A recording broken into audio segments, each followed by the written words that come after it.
Tertulia económica en Periodista Digital, hoy con dos invitados de lujo. Por un lado, José Carlos Rodríguez, periodista de Intereconomía, bienvenido. ¿Qué hay? Bien hallado. Y Arturo Criado, estrenado aquí en las tertulias, pues, además que sí. Director de Primera Hora de Gestión de Radio. Un placer tenerla aquí. Muchísimas gracias por invitarme. Bueno, lo primero, a ver qué les parece. Yo les lanzo un tema al ruedo y vemos a ver sus valoraciones. Lo primero, el Fondo Monetario y los analistas internacionales han alertado de una contracción en la eurozona con riesgo de convertirse en una depresión global, y el propio de Guindos lo ha dejado ahí picando, ¿no? El PIB español se encamina a la recesión. ¿Qué implicaría una recesión en este momento para el bolsillo de los españoles? Bueno, para el bolsillo de los españoles, evidentemente, pues va a ser más de lo que venimos notando hasta ahora, ¿no? Es decir, aquellos que consigan más o menos pues mantener el empleo mantendrán los niveles, eso sí, serán un poquito más pobres todavía de lo que son actualmente. El problema va a venir claramente de cara a todos aquellos que están en el paro o que pierdan el trabajo en los próximos meses, puesto que las cosas se van a poner muy feas, se van a poner muy complicadas si entramos en recesión, como parece que va a ocurrir, y sobre todo si no se ponen las medidas adecuadas. Yo creo que el paro es efectivamente el principal problema o la principal cadena que va desde la recesión al bolsillo de los españoles, y también una segunda derivada pueda ser la deuda. Si España es incapaz de crecer, pues a lo mejor el inversor empieza a desconfiar de la economía española y le cuesta más prestar. Bien, es cierto que yo creo que se fijan más en el crecimiento futuro que en el del momento, y que ahí la clave van a ser sobre todo las medidas de reforma económica. ¿Cómo empezamos a conocer las primeras medidas del nuevo gobierno? ¿Cómo valoran que por primera vez en la historia se haya decidido congelar el salario mínimo? Es decir, el Ejecutivo planea mantener el sueldo mínimo en 641 euros. Es la primera vez que se toma esta medida, es muy dura, pero desde luego va a ser el primero de los muchos sacrificios que ya nos habían dicho. Lógicamente, lo ideal sería tender a aumentar ese salario mínimo, puesto que es una cantidad quizá pues demasiado baja, pero claro, es el ideal, y quizá no sea el momento pues de tomar esa medida, sino más bien pues todo lo contrario, va a haber que hacer ajustes, vamos a tener que apretarnos el cinturón, y ese va a ser el primero de muchos sacrificios, porque es el salario mínimo, pero detrás de ese van a venir otros muchos. A mí no me parece del todo mal, dentro de que yo eliminaría el salario mínimo, pero por una razón, y es que expulsa del mercado a la gente especialmente más vulnerable, ¿no? Expulsa a los jóvenes y a los inmigrantes que, por su propia experiencia, por su escasa formación, por la razón que sea, no son capaces de generar de aportar el suficiente valor como para llegar a ese salario mínimo, ¿no? Entonces, en Alemania, por cierto, no existe salario mínimo, y es un mercado laboral que funciona en general mejor que el que España, y de hecho el paro apenas ha subido en Alemania en comparación con el español. De todas maneras, como bien apuntabas, esto es solo una medida de otras que necesariamente tendrán que seguir. Hombre, ahí podríamos, por ejemplo, no sé, lo que se ha planteado estos días de los mini-jobs, los famosos... Ya lo ha descartado la ministra de Empleo, exactamente, y que a mí personalmente me parecía una buena medida precisamente para lo que tú decías, es decir, colectivos pues con menos preparación, inmigrantes, jóvenes, para que tengan un primer acceso al mercado laboral, y que, bueno, pues por lo menos tengan ahí un pequeño colchón que les puede echar una mano en un momento puntual. Yo veía esa medida precisamente como una forma de sortear la muralla del salario mínimo, pero la ministra de Empleo lo ha descartado. La verdad es que tenemos que mirar muy de cerca las palabras y todas las actuaciones de Fátima Báñez, porque de todas las reformas que tenga que llevar a cabo el gobierno, la que es clave y es el vértice de todo lo demás es precisamente la reforma laboral. Sí, estoy totalmente de acuerdo. La reforma laboral va a ser la clave de todo, y esto que se está planteando, que salía estos días publicado 5 o 6 contratos, la posibilidad pues de mantener el contrato de 33 días con posibilidades de 20, en fin, mire, un contrato único y si acaso uno de formación o los minijobs o algo de eso y simplificarlo al máximo. No puede ser que tengamos 6, 7, 8 tipos de contrato diferente. Cuanto más simple sea contratar para el empleador, va a ser mucho más sencillo y mucho más favorable también para los trabajadores, aunque no lo parezca. Sí, porque tenemos, Arturo, 40 tipos de contratos y Rajoy plantea dejarlo en 5 o 6, ¿no? 5 o 6 y me parecen ya demasiados. El otro día nos planteaban hablando con algunos empresarios, nos decían, mira, nosotros si tuviésemos un contrato único donde estuviese todo bien definido, un contrato indefinido con todas las exenciones que tiene que haber, las indemnizaciones que se deban establecer y que sean, pues de una manera, pues se puedan establecer progresivamente, es decir, pues mira, hasta tanto usted va a tener esta indemnización, a partir de tanto usted va a tener esta otra, y luego a partir de ahí flexibilizar los convenios colectivos, es decir, permítame que yo con mi empresario, que yo con mi compañía pueda negociar las condiciones que yo quiero tener en mi trabajo o que un grupo de trabajadores puedan negociar con su trabajador. No nos olvidemos que el 98% de la empresa en este país es pequeña y mediana empresa y que muchas de ellas no entran en los sindicatos. Esa es de verdad la gran reforma laboral, el que haya convenios de empresa y que no dependan, no sean convenios sectoriales o convenios regionales. Respecto a lo que decías, el Fondo Monetario Internacional no es el único, pero ha señalado de forma especialmente insistente que el efecto de los convenios colectivos en España es que esos convenios los firman los sindicatos, sobre todo con las grandes empresas. Las grandes empresas pueden resistir unas condiciones salariales determinadas que, sin embargo, son mucho más difíciles de cumplir para las empresas medianas y pequeñas. Y, por tanto, supone una barrera por la que se protegen las grandes empresas frente a las pequeñas y una barrera de creación de empleo. Entonces, esa reforma que sí parece que va a ser clave, porque en eso ha insistido y ha sido muy claro Rajoy desde hace ya varios años. Sí, sí. Esa reforma del descuelgue de los convenios colectivos, o de acabar en realidad con los convenios colectivos, es para mí la gran reforma, aunque no la única, la gran reforma laboral. Sí, esa es la gran reforma. ¿Y quién va a invertir? Si ahora el diario 5 Días, por ejemplo, esta semana presionaba al gobierno para subir los impuestos, decía subir los impuestos, inevitable. Sí. Argumentan que una subida de 2 puntos en el IRPF permitiría al Estado conseguir 12.000 millones de euros de extras. Pero ¿es esta la salida? Rajoy dijo que no iba a subir los impuestos. Eso dijo, a ver si lo cumple. Lo cierto es que España sería de quedarnos... Bien, es cierto que el programa económico del gobierno todavía tiene que perfilarse, pero ya conocemos ciertos rasgos de ese plan económico y plantea una salida por la vía de la rebaja del gasto, pero no ha hablado de subir los impuestos y ha dicho en principio que no los va a subir. Sería el único país de la Unión Europea que opta por esa salida. Yo particularmente lo veo bien porque lo que necesitamos es inversión, que esa inversión venga de fuera, y ahorro. Y si le quitamos una porción mayor a los trabajadores del dinero que ganan, pues será más difícil que se genere ahorro. Si aumentamos la fiscalidad de las empresas, será complicado que se anime a la inversión. En fin, yo optaría por el modelo que por el momento ha planteado Rajoy y que a mí me parece correcto.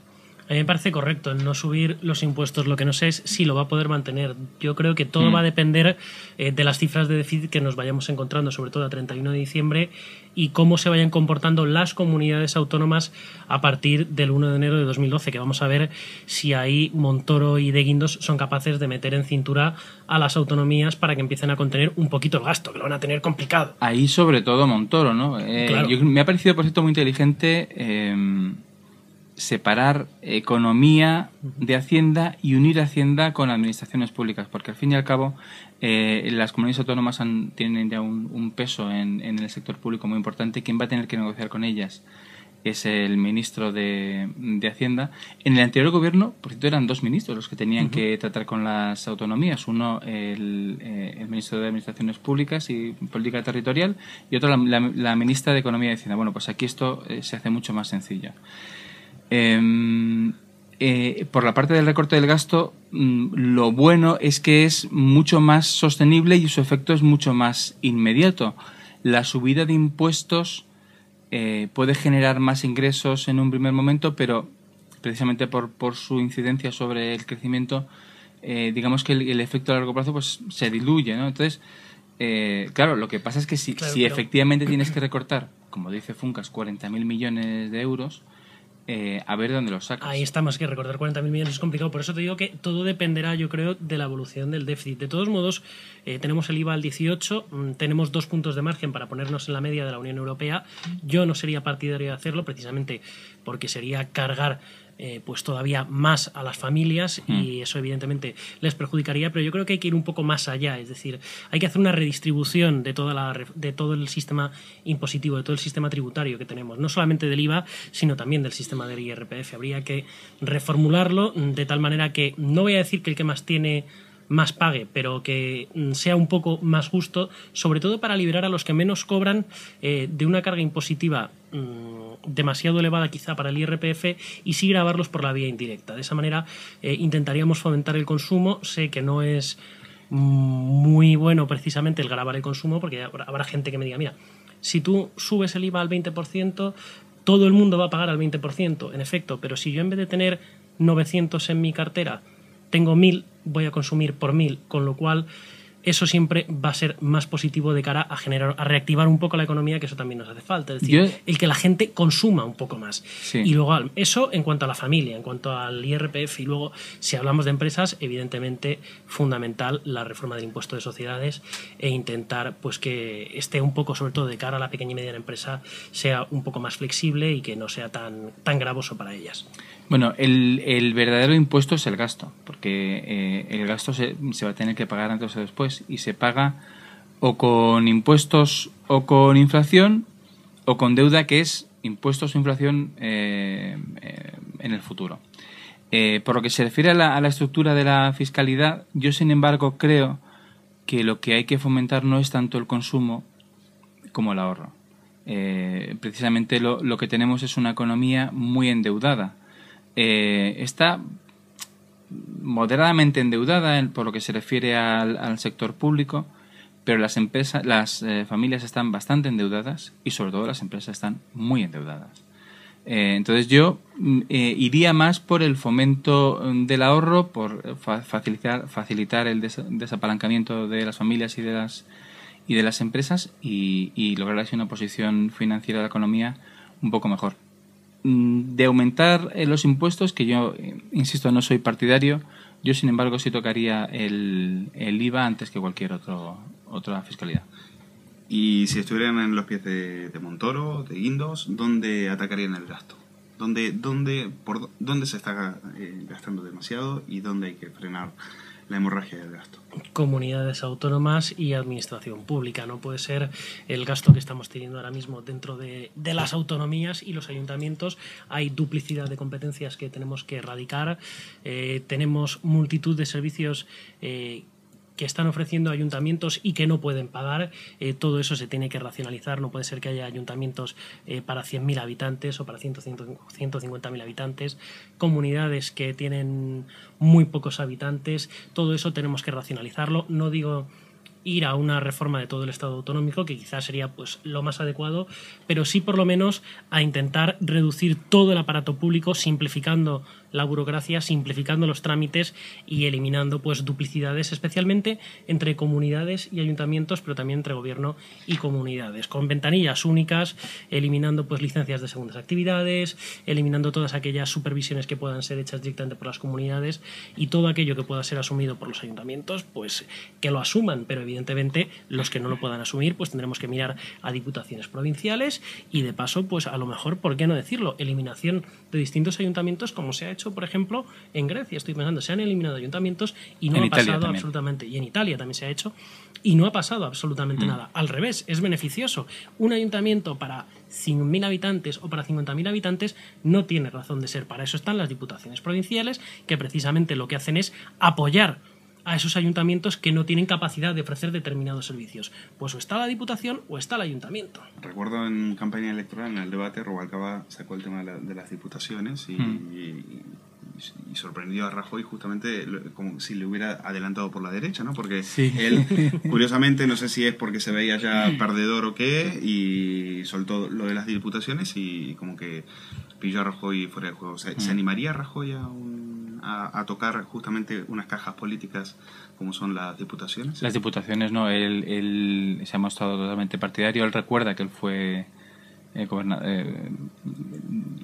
una diputación, sí. La de Pontevedra, era de Pontevedra, y él ha sido un claro defensor de esta estructura, con lo cual no lo creo. Sí creo que pueda buscar un acuerdo general de los, por lo menos de los grandes partidos y con la Federación de Municipios para eliminar municipios que efectivamente 8.000 fusionarlos, claro. Pues son demasiados, ¿no? Yo recuerdo cuando se puso en marcha, pues esto fue, claro, pues a finales de los 70, yo entonces no me acuerdo de nada porque no era muy pequeñito, pero en los 80 sí me acuerdo de que se decía y siempre se dijo que el sistema autonómico permitía una mayor racionalización de la gestión. Lo que hemos visto es exactamente lo contrario. Lo que hemos visto es lo contrario. O sea, es decir, cada vez contratamos a un número creciente de funcionarios. Bueno, pues evidentemente eso hay que racionalizarlo y hay que cortarlo de raíz. Y luego también hay que introducir algún tipo de reforma de los servicios públicos para permitir quizá una mayor competencia por parte de las empresas o una mayor colaboración entre administraciones públicas y empresas. Y luego hay el gran asunto del gasto, que son las pensiones. O sea, las pensiones se llevan 1 de cada 3 pesetas. Perdón, 1 de cada 3 euros. Que me he ido demasiado a los 80. No habrá sido un lapsus. No habrá sido lapsus. No. Yo les iba a preguntar sobre el euro y ahora no sé, no me animo, ¿eh? No, mejor no. 1 de cada 3 euros públicos se gastan en las pensiones, y eso también hay que plantearse. Sí, el tema de pensiones también habrá que replantearlo. Es un tema que no gusta mucho socialmente, no es muy popular, pero que habrá que replantearlo en algún momento, más tarde, más temprano. Pero más que nada porque el sistema que tenemos actualmente se basa en una pirámide poblacional que ahora mismo es totalmente imposible de mantener. Cuando se habla de reformar las pensiones, de lo que se habla es de ajustar lo que se paga a lo que se puede pagar. Exactamente. Como cada vez lo que se podrá pagar será menos, pues las reformas pasan necesariamente por acortarlo.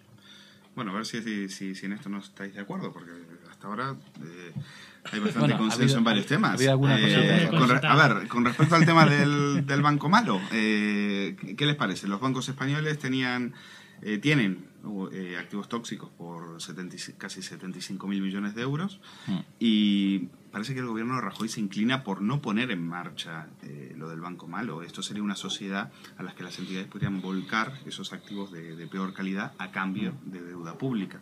Entonces, ¿qué les parece? ¿Creen que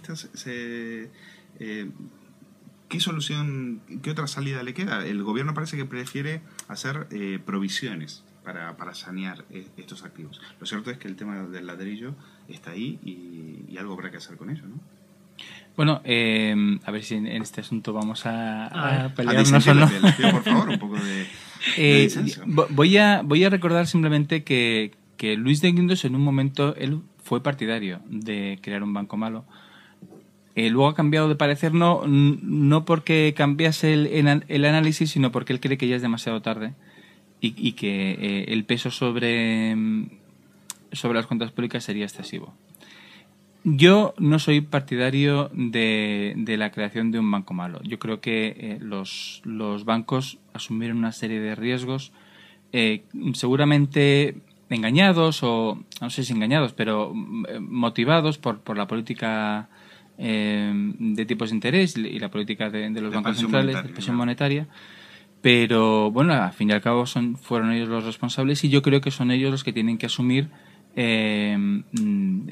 pues todos los costes que se puedan derivar de su actuación pasada. Yo creo que la solución va más bien por lo que parece que tiende ahora el gobierno, que es obligar a las entidades financieras a reconocer cuál es el verdadero valor de sus activos y hacer las necesarias provisiones, y que los accionistas de los bancos pues digamos que apechuguen, ¿no? con esas pérdidas. Decías, Luis, 75.000 millones de euros. Los bancos, ¿no? Los bancos tenían a 30 de junio 73.750 millones de euros. Pero ¿esta cifra es real o es de momento la que conocemos? Es que esa es la cosa. Eso es lo primero que tenemos que saber. ¿Cuánto tienen realmente detrás de activos tóxicos los bancos españoles? Eso es lo primero que tenemos que conocer y a ver cómo lo obligamos. Con las cajas, cada vez que entramos en una caja, aquello se dispara. Claro. Y yo, la verdad es que no soy muy partidario de que entre el Estado en cualquier entidad bancaria, porque cada vez que entra un banco, la cosa es impresionante lo que sale detrás. Sí. Entonces, pues oiga, que cada palo aguante su vela. Yo cuando monto una empresa y se va y se cae y se hunde porque ha asumido determinados riesgos, a mí no viene el Estado detrás y me dice, oiga, venga, que le voy a poner una ayudita detrás y le voy a echar una mano para que usted salga adelante. No, mire, usted presente la suspensión de pagos y luego ya aquí paz y después gloria. Pues los bancos exactamente lo mismo. Otra cosa es que estemos hablando de las entidades sistémicas, que bueno, eso sería otra cosa. Ahora bien, vamos hacia un sistema financiero, por lo que ha venido dejando caer Rajoy en el discurso de investidura, por lo que hemos visto de Luis de Guindos, hacia un sistema financiero con 10, 12 entidades que sean muy fuertes. El problema que vamos a encontrarnos es precisamente cuando esos bancos matrices, digamos, tengan que empezar a hacer las absorciones. Oiga, a ver quién es el valiente que lo hace, porque dígale usted al señor Botín, que no tiene ningún interés en crecer en España, que tiene que asumir una entidad al estilo de la CAM, o si no de la CAM, vamos a poner de Nova Caixa Galicia o de Nova Galicia Banco, que se llama ahora. Pues lo mismo no le hace mucha gracia. Lo mismo le podemos preguntar... Bueno, la misma gracia que le puede haber absorber al Banco Popular, por ejemplo, al Pastor. Exactamente, le puede ser exactamente la misma gracia. Entonces, claro, el problema que vamos a tener ahí es, oiga, ¿cómo absorbo yo esto y quién me garantiza a mí las pérdidas que voy a tener? ¿Qué vamos a hacer? Lo que ha ocurrido ahora mismo con la Caja de Ahorros del Mediterráneo cuando se la han dado al Sabadell, no se preocupe. Yo se la regalo y no solamente se la regalo, le pongo el lacito, le voy a garantizar todas las pérdidas y aquí lo va a tener todo. Hombre, pues nos va a salir un poco cara la reestructuración del sistema financiero. Entonces, probablemente, a lo mejor la creación de un banco malo no, pero quizá la creación, un banco malo público no, pero quizá la creación, pues un poco al estilo de lo que se ha hecho con Bankia, de la creación de un banco, o con CaixaBank, de un banco que asuma todos los activos financieros tóxicos, crear bancos sanos y luego ya pues con esos bancos malos pues vamos a intentar encajar todo lo que podamos a precio de mercado, todo lo que podamos vamos a vendérselo a especialistas a ver si cuela y por ese lado lo podemos encajar y luego ya pues lo demás nos lo tendremos que tragar y asumirlo en los balances. Yo voy a hacer dos comentarios muy breves. Uno de ellos es que distintas casas de análisis decían que el Estado tendría que, para hacer frente a todos los activos digamos malos o tóxicos de la banca, tendría que poner entre, unos decían 60.000, otros decían 90.000, 100.000, sí, 100. Y el Banco de España dijo que no, que a 15.000. Bueno, parece que la realidad está más cerca de lo que decían otros. Por otro lado, tenemos mucha experiencia en el siglo XX, en el siglo XIX, incluso en el siglo XVIII, de problemas con el ciclo económico y con el crédito y tradicionalmente los bancos han quebrado y se han cerrado y tampoco pasaba más, y es la forma, digamos, natural de salir de una situación de ese estilo. Yo entiendo que se intente hacer un esfuerzo por mantener las entidades, pero bueno, a lo mejor algunas de ellas pues simplemente tienen que quebrar. Algunas tendrán que caer. En Estados Unidos han quebrado un montón de entidades y no ha pasado absolutamente nada. Vamos. Es que las noticias de quiebras de bancos en Estados Unidos son prácticamente diarias. Todas las semanas hay un banco por ahí que quiebra. Y bueno, no pasa nada. Es decir, es la forma normal de funcionar de una economía de mercado. También en el sistema financiero. El problema está en que aquí hemos intentado evitarlo y ahora quizá, pues como decía Luis, en torno a la opinión de Luis de Guindos de crear un gran banco malo, el problema está en que aquí hemos intentado sostenerlo todo artificialmente y ahora tenemos el problema encima porque hemos llegado tarde, precisamente porque lo hemos hecho ha sido dar patadas hacia adelante, intentar sostener artificialmente algo que de paso nos venía muy bien porque así como ocurría con las cajas tenemos un reino de taifas donde podemos seguir gobernando y donde podemos seguir mandando y claro, ahora tenemos el problema encima y a ver ahora cómo nos lo quitamos, que esa es la cosa. Bueno, viendo el lapsus de José Carlos, voy a pasar de puntillas por el tema del euro, porque me da escalofríos. La nueva peseta. Y no puedo evitar preguntarle sobre el tema del rey, que va a ser, bueno, parece mentira, hablamos de la cifra de los bancos y tal, y algunos, bueno, se escandalizan por lo que cobra el rey, casi 300.000 euros brutos al año, el príncipe la mitad, y gana 4 veces más que el presidente de gobierno. José Carlos, que... Bueno, a mí me resulta muy difícil valorar esto. ¿Cuál es la valoración económica de un jefe de Estado? Pues es francamente muy complicado. Hombre, si se compara con otros jefes de Estado, el de Francia, Estados Unidos, pues quizás sea más caro. No me parece una cantidad inasumible, ni creo que debamos pensar en un primer momento en ella para solucionar los problemas económicos del Estado. O sea, perdona, Arturo, lo que sí parece es que lo que molesta un poco es que haya tenido que pasar algún tipo de escándalo previo para tener que entrar en materia sobre esto, ¿no? Creo que ahí es un fallo de tiro, ¿no? Hombre, ha reaccionado bien la Casa Real cuando se han puesto cosas muy complicadas las cosas con el famoso caso Urdangarín, pues ha reaccionado bien, ha dicho yo voy a hacer públicas mis cuentas para que todo el mundo vea la transparencia. Otra cosa es que podamos decir, no, mire, las cuentas que ustedes nos han presentado las podíamos haber detallado más, al estilo de que ocurre, por ejemplo, en Inglaterra, ¿no? Donde la reina nos dice hasta lo que se gasta en luz. Bueno, pues eso lo podemos... Y en alcohol. Y en alcohol también lo dice. También. Entonces... Sí, en vino sí. 400.000 euros en vino. Eso lo podríamos discutirlo, pero bueno, es un primer paso y como reacción me parece bien. ¿Que se tendría que haber hecho antes? Evidentemente. Ahora, aprovechar un caso puntual para decir, no, es que es muy cara, es que la monarquía es muy cara, y al mismo tiempo es que el sistema de la monarquía a lo mejor tendríamos que empezar a cambiarlo y replantearnos si tiene sentido tener una figura como la del jefe del Estado que no es elegido, como se está intentando hacer, ya me parece demasiado. Porque claro, son 9 millones de euros. Bien, de acuerdo, pero ¿quién fue la persona que consiguió que Renfe, junto a numerosísimas empresas españolas, consiguieran, por ejemplo, el AVE a la Meca? Pues el rey, hablando pues con quien tuviera que hablar y haciendo las negociaciones que tuviese que hacer. Y como eso podemos poner otros numerosísimos ejemplos. Sí. ¿Eso cómo se valora? ¿Eso quién lo valora económicamente? Pero eso también lo tenemos que tener en cuenta. Y además es lo más importante desde el punto de vista de la estructura del Estado. ¿Cuánto costaría un presidente de la República con sus órganos adyacentes frente a la monarquía? Yo creo que lo más importante serían otras cuestiones de tipo más de teoría política o de que esta valoración puramente económica, ¿no? Sí, aparte de lo que dices, que lo suscribo al 100%. Claro, la valoración económica no se puede hacer. Luego podemos entrar, si queréis, en discusiones políticas que también se pueden ver, pero por esa regla de 3 replanteemos ya todo el sistema y replanteemos la monarquía, las autonomías, el sistema parlamentario, el sistema electoral y replanteemos la Constitución entera. Entonces ya cambiamos todo el Estado y entramos en un proceso constituyente como el del año 78. Ya está, no hay ningún problema. Pues Arturo, el criado director de Primera Hora de Gestiona, muchísimas gracias por estar aquí. José Carlos Rodríguez, periodista de Intereconomía. Un placer. Un placer tenerles aquí para analizar los temas económicos de esta semana y de las que vendrán seguramente. Muchas gracias. Gracias.